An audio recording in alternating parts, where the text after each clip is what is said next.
E aí, gente, hoje eu vou falar então dos 7 anos do Tibete, um dos livros de aventuras mais legais que eu já li. Quando eu fazer o meu vídeo de livros favoritos da vida, com certeza este livro vai estar no vídeo. É um tipo de livro que quando você termina ele, você fica com uma vontade enorme de viajar pelo mundo. Mas não digo assim para Paris, para Nova York. Eu falo no sentido de se aventurar mesmo, de você conhecer lugares novos, lugares pouco conhecidos, de entrar em contato com novos povos, novas culturas. Porque é um livro que tem um espírito aventureiro muito grande aqui na história e acaba contagiando a gente. Este livro aqui é uma história real, escrito por esse professor aqui.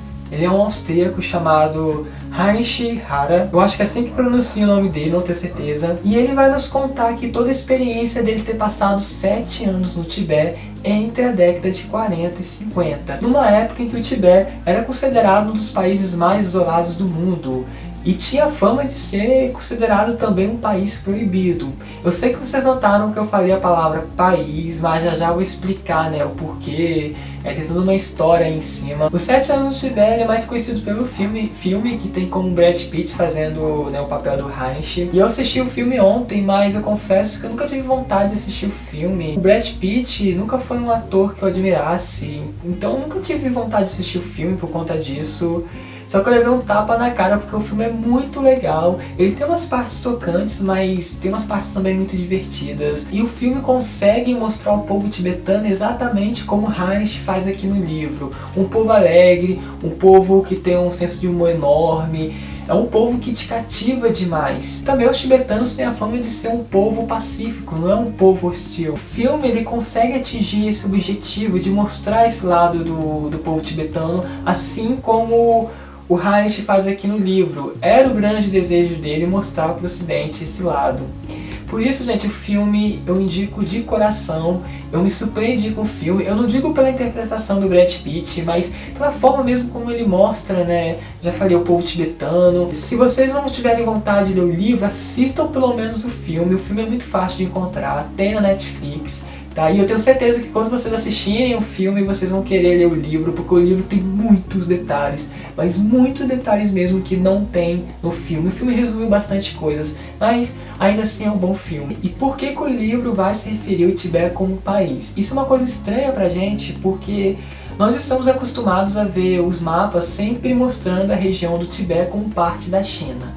Mas vamos lá, a China sempre teve um interesse muito grande em cima do Tibete e sempre considerou como parte do seu território, mesmo contra a vontade do povo tibetano, e dos governantes lá do Tibete também. Só que em 1912 o Tibete conseguiu uma independência, conseguiu acabar com a influência dos chineses em cima lá do seu território. E isso durou mais ou menos até no ano de 1950. Só que nesse mesmo ano o regime comunista chinês resolveu invadir o Tibete e tomar o controle em cima de novo da região. Inclusive o Dalai Lama, nesse mesmo ano, teve que fugir do Tibete e se exilar na Índia. Estima-se que mais de 1 milhão de tibetanos morreram por causa dessa invasão, depois que a China invadiu. Eu dei uma pesquisada além desse livro e do filme, tá? E realmente parece que foi isso que aconteceu mesmo. Pra quem não sabe, Dalai Lama é um título que eles dão para o líder, mais importante do país.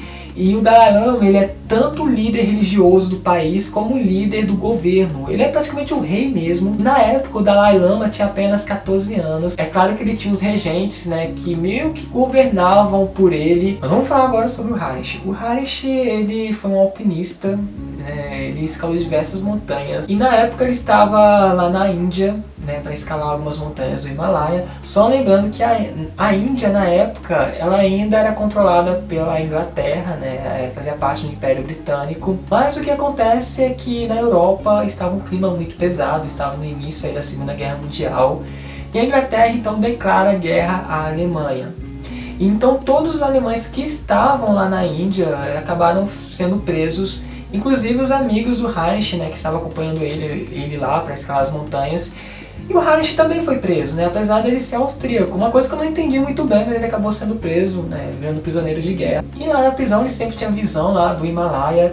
E ele sempre tinha o desejo de conhecer o Tibete, entrar no Tibete. Então quando ele consegue fugir da prisão, ele decide tentar fugir da Índia pelo Tibete. Dessa forma, cortando todo o território, pedindo ajuda lá ao povo de lá.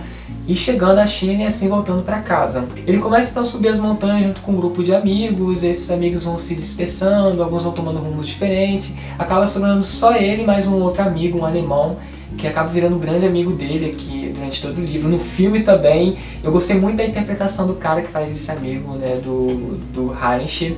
Esqueci o nome dele agora, é um nome difícil, complicado. E quando eles ultrapassam a fronteira da Índia com o Tibete, a gente vai conhecer uma região extremamente linda, diferente, é uma atmosfera nova, parece que aquela região toda parou no tempo.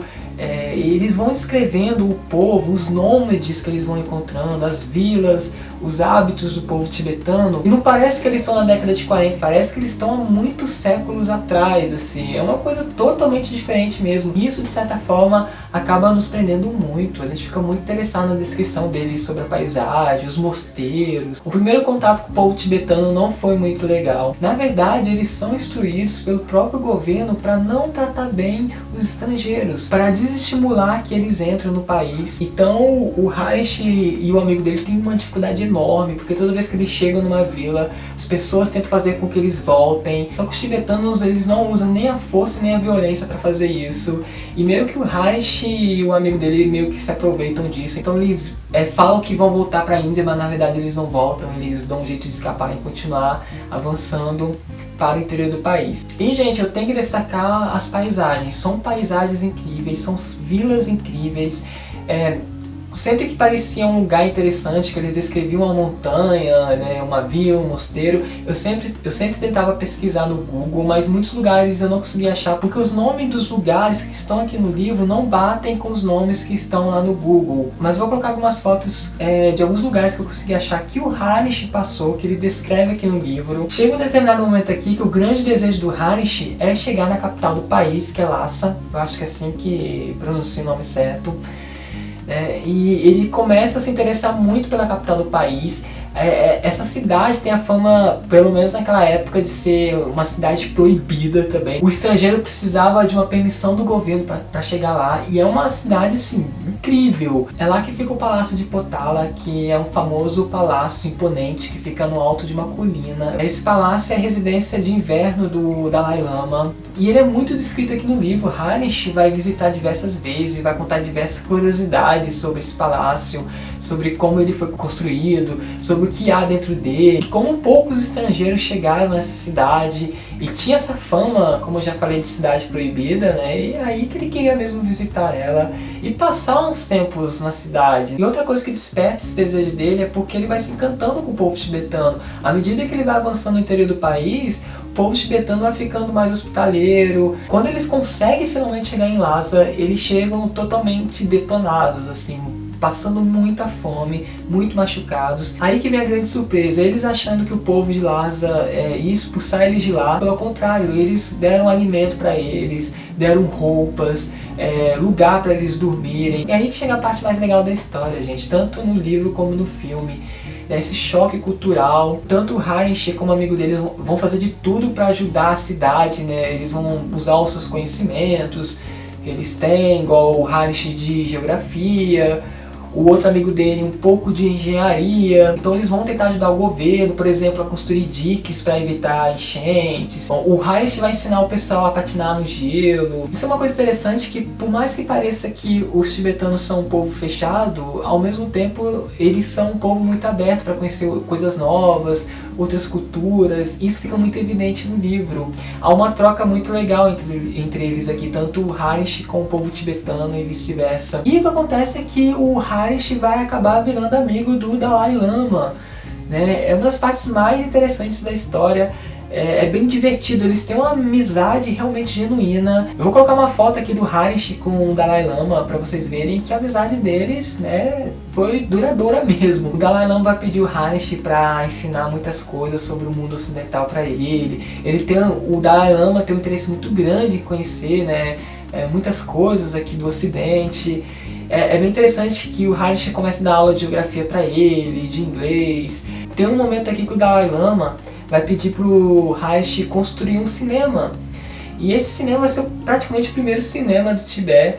O Dalai Lama gosta muito de filmes, então eles constroem um cinema lá e os dois sempre vão assistir filmes. E como lá não tem eletricidade, eles conseguem pegar um carro velho e fazer ele funcionar para gerar energia pro cinema. Bom, e o que eu posso dizer é que vocês vão se encantar com o povo daqui. É um povo alegre, feliz, é um povo que respeita muito a vida. Eu vou ler aqui, gente, uma coisa que ele fala a respeito das pessoas do Tibete, que eu achei muito interessante. Ele diz o seguinte: depois que eu passei um pouco de tempo no país, não conseguia mais matar uma mosca sem pensar.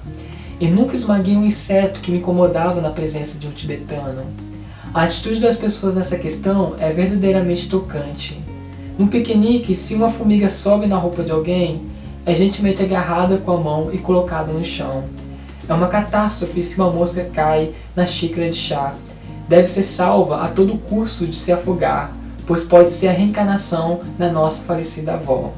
Então eles acreditam muito nisso. Em relação a isso, tem uma cena muito inusitada aqui no livro, que também tem no filme, que é a cena da minhoca. Tinha uns trabalhadores que estavam construindo um dique, acho que era o dique, se não me engano.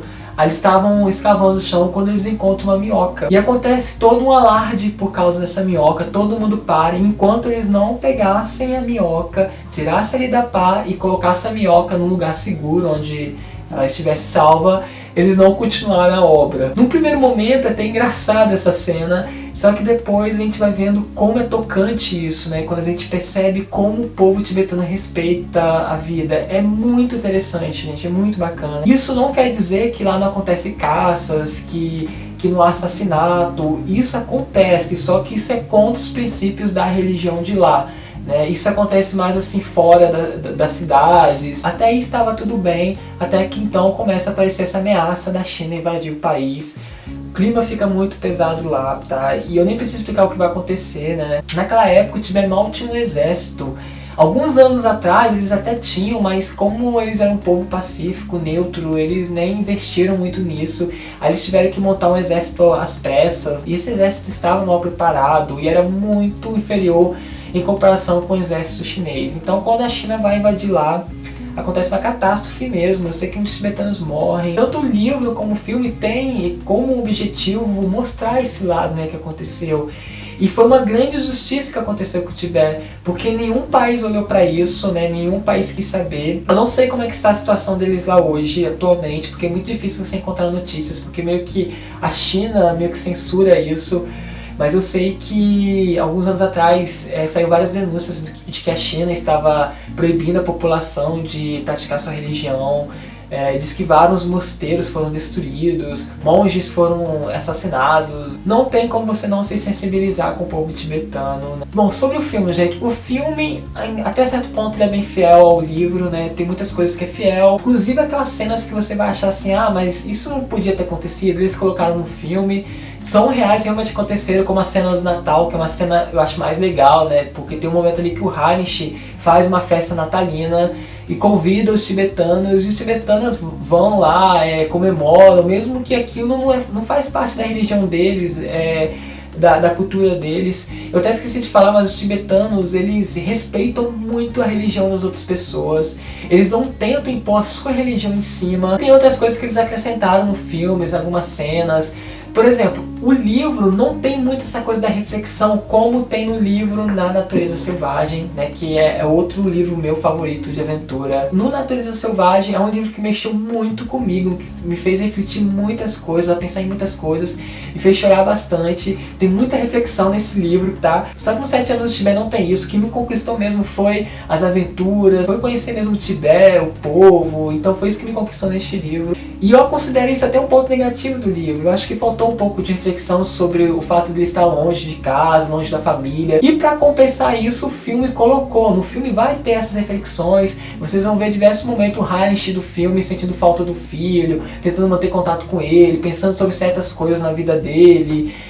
O filme tenta colocar isso e ficou bem bacana, tá, gente? Poderia ter isso no livro, infelizmente não tem, mas não deixa de ser um livro espetacular, um livro que se tornou favorito meu. Espero que vocês tenham gostado do vídeo. Por favor, assistam o filme pelo menos, gente, de coração. Se vocês não estão interessados no livro, assistam o filme, tem na Netflix. E é isso, gente. Curtem a página do canal, compartilhem o vídeo aí pra ajudar. Até o próximo vídeo e tchau pra vocês.